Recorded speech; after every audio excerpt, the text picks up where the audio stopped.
Chapter 9. Benefit from Shared Thinking. None of us is as smart as all of us. Ken Blanchard.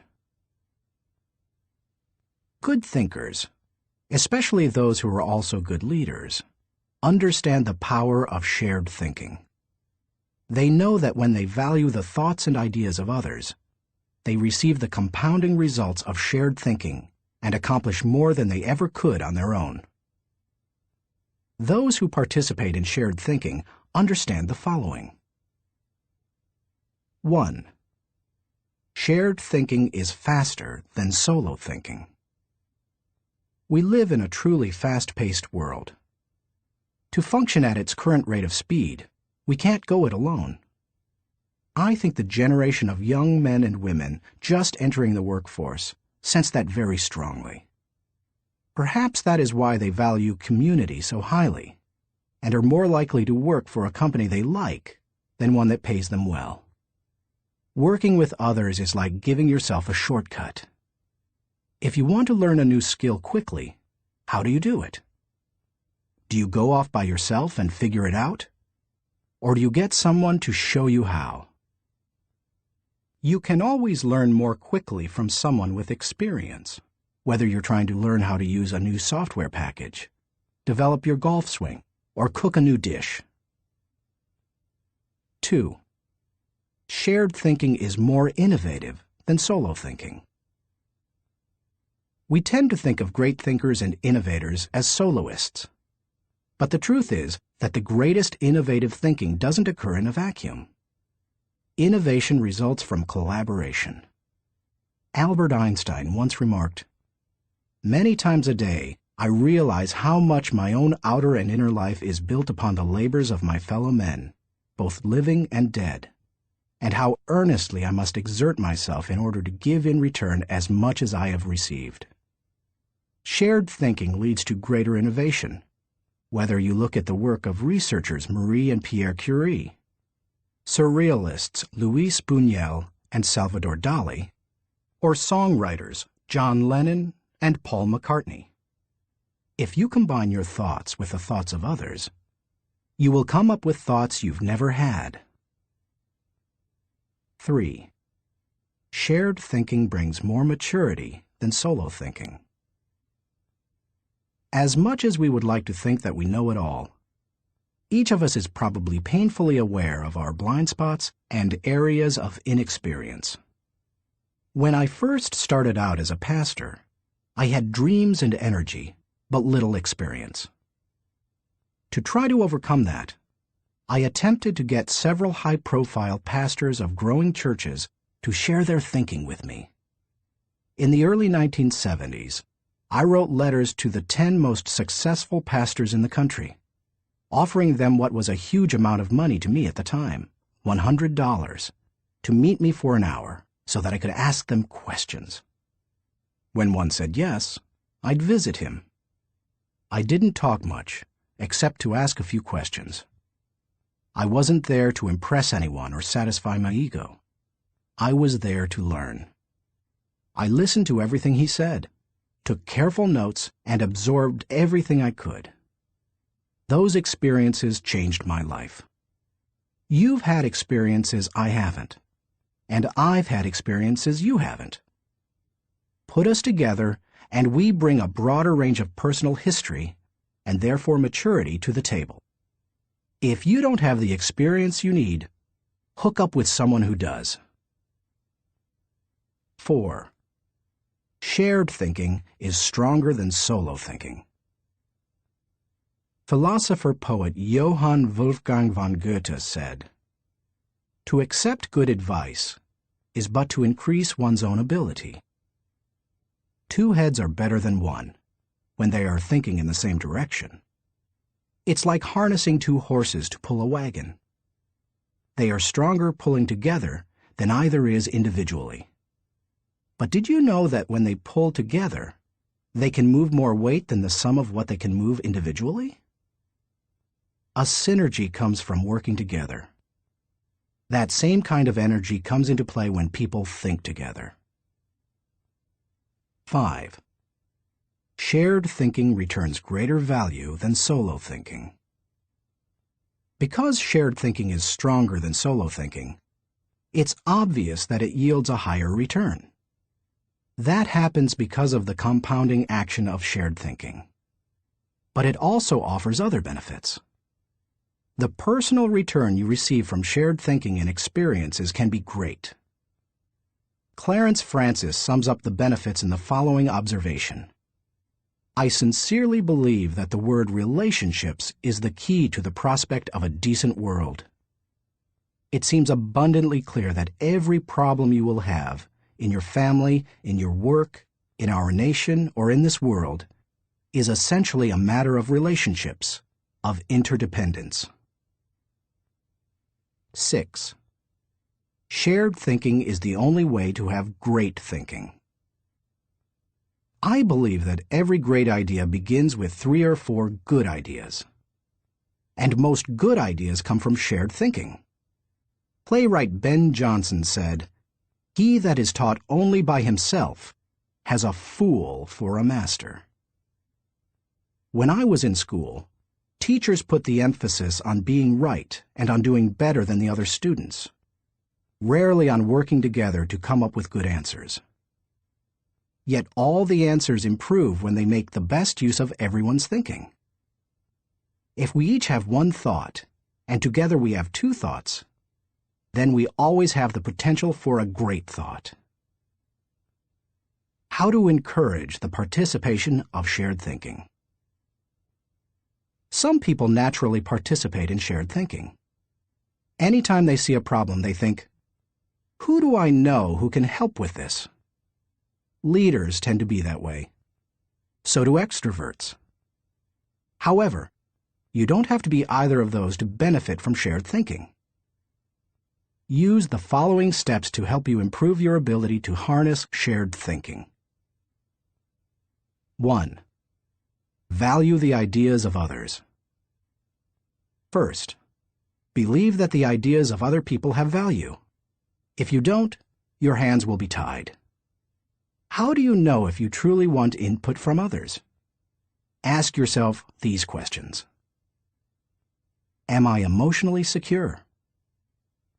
People who lack confidence and worry about their status, position, or power tend to reject the ideas of others, protect their turf, and keep people at bay.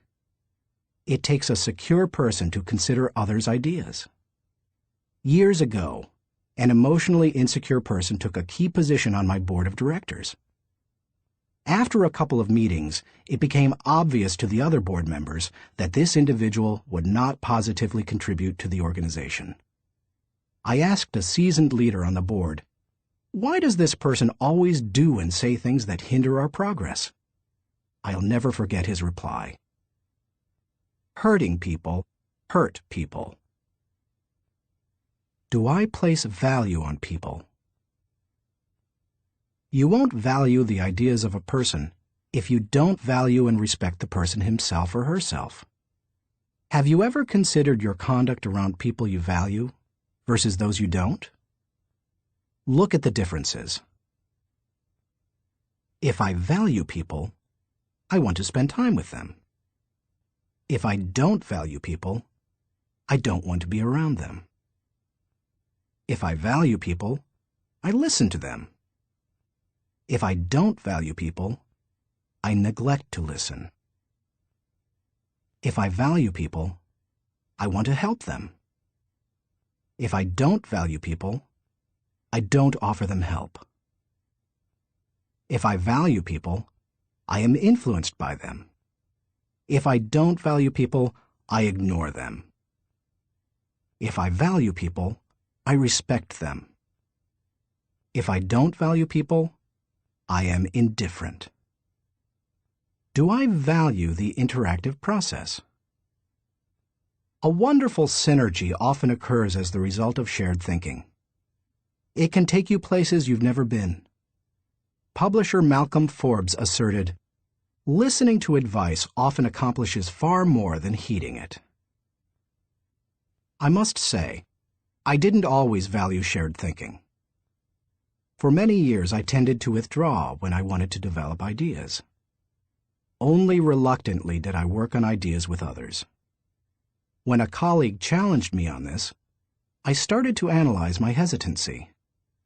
I realized that it went back to my college experience. Some days in the classroom, I could tell that a teacher was unprepared to lecture, and instead spent the class time asking us to give our uninformed opinions on a subject. Most of the time, the opinions seemed no better than mine. I had come to class so that the professor could teach me. I realized that the process of shared ideas wasn't the problem. It was who was doing the talking. Shared thinking is only as good as the people doing the sharing. Since learning that lesson, I have embraced the interactive process, and now I believe it is one of my strengths. Still, I always think about whom I bring around the table for a shared thinking session. I'll tell you my guidelines for whom I invite later in this chapter.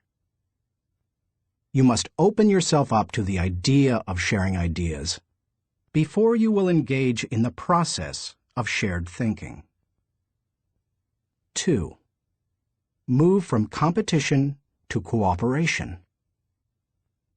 Jeffrey J. Fox, author of How to Become CEO, says, "Always be on the lookout for ideas. Be completely indiscriminate as to the source. Get ideas from customers, children, competitors, other industries, or cab drivers. It doesn't matter who thought of an idea."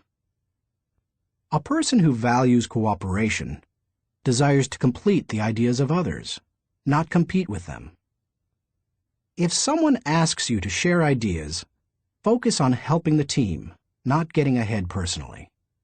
And if you are the one who brings people together to share their thoughts, praise the idea more than the source of the idea.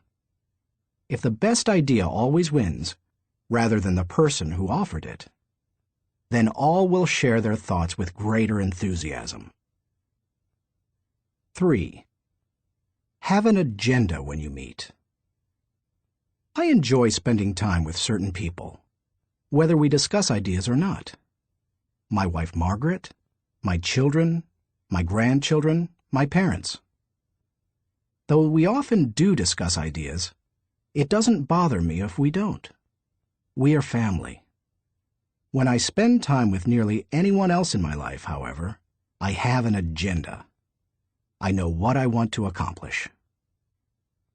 The more I respect the wisdom of the person, the more I listen.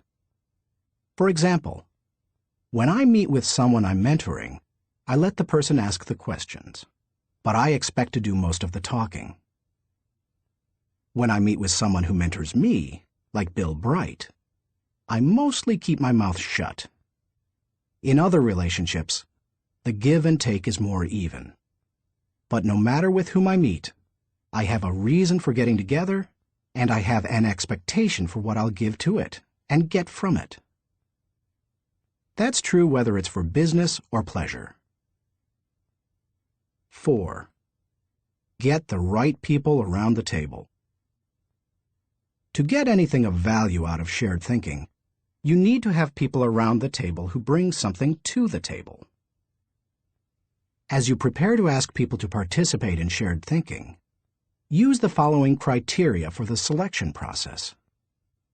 Choose people whose greatest desire is the success of the ideas. People who can add value to another's thoughts.